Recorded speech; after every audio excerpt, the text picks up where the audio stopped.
ఓం నమో వెంకటేశాయ.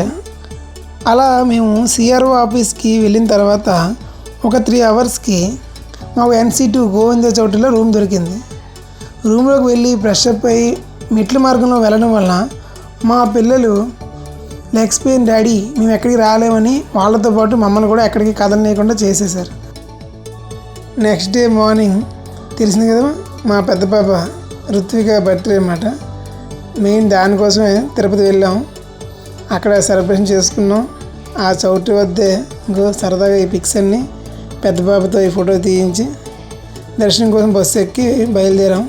అదే తెలిసిందే కదా, ATC సర్కిల్ వరకు వెళ్ళి దర్శనం చేసుకొని ఆ టెంపుల్ వద్ద శ్రీనివాస్ బయటకు వచ్చిన తర్వాత అక్కడ కొబ్బరికాయ కొట్టి హారతి పట్టి వెంటనే మనం ఆల్రెడీ లైన్లో డిపాజిట్ చేసిన మొబైల్ ఫోన్స్ని గుడికి బయటకు వచ్చిన తర్వాత డెలివరీ కౌంటర్ అని చెప్పి ఉంటుంది, అక్కడ మేము మొబైల్స్ తీసుకొని బయటకు వచ్చాము.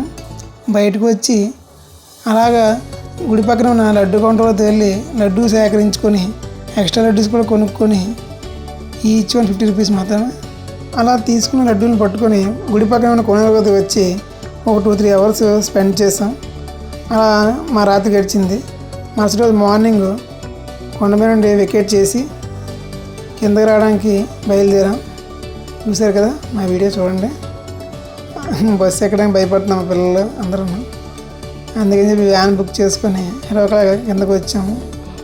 కిందకి వచ్చిన తర్వాత స్టేషన్ దగ్గర దిగి రైల్వే స్టేషన్ దగ్గర దిగమాట. దిగిన తర్వాత అక్కడ నుండి పద్మావతి టెంపుల్ వరకు వెళ్ళి అక్కడ దర్శనం చేసుకొని అక్కడ తీసుకుని ఫోటోలు చూడండి. అక్కడ ఎంజాయ్ చేస్తాం. పద్మావతి టెంపుల్ చాలా అందంగా బాగుంటుంది. అక్కడ మనం తిరిగి స్టేషన్కి వచ్చాము. తిరుపతి స్టేషన్కి వచ్చి 2 అవర్స్ వెయిట్ చేసాము మా ట్రైన్ కోసం. ట్రైన్ అలాగే లేట్ అవుతుందని చెప్పి బయటకు వచ్చి స్టేషన్ ఆపోజిట్లో ఉన్న హోటల్కి వెళ్ళాము. అక్కడ ఫుడ్ కూడా చాలా బాగుంది. మా పిల్లలు ఎంతో ఇష్టంగా వాళ్ళకి నచ్చిన ఫుడ్ ఆర్డర్ ఇచ్చుకొని తిన్నారు. అలా తిన్న తర్వాత మేము ఎక్కవలసిన ట్రైన్ ఎక్కి విజయవాడ మీదుగా కృష్ణా నది చూసారు కదా, వీడియో చూడండి. కృష్ణా నది ఆ బ్రిడ్జ్ మీద వెళ్తుంటే ఎంతో ఆనందంగా ఆహ్లాదకరంగా ఆ లైటింగ్, ఆ వ్యూ పాయింట్స్ చాలా బాగున్నాయి. చూడండి, మీకు కూడా చూపిస్తాను వీడియో. నైట్ వ్యూ అన్నమాట.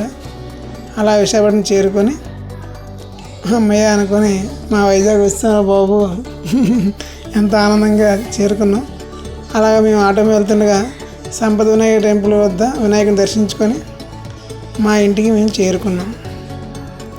This is my Tirupati journey with my family. ఓం నమో వెంకటేశాయ.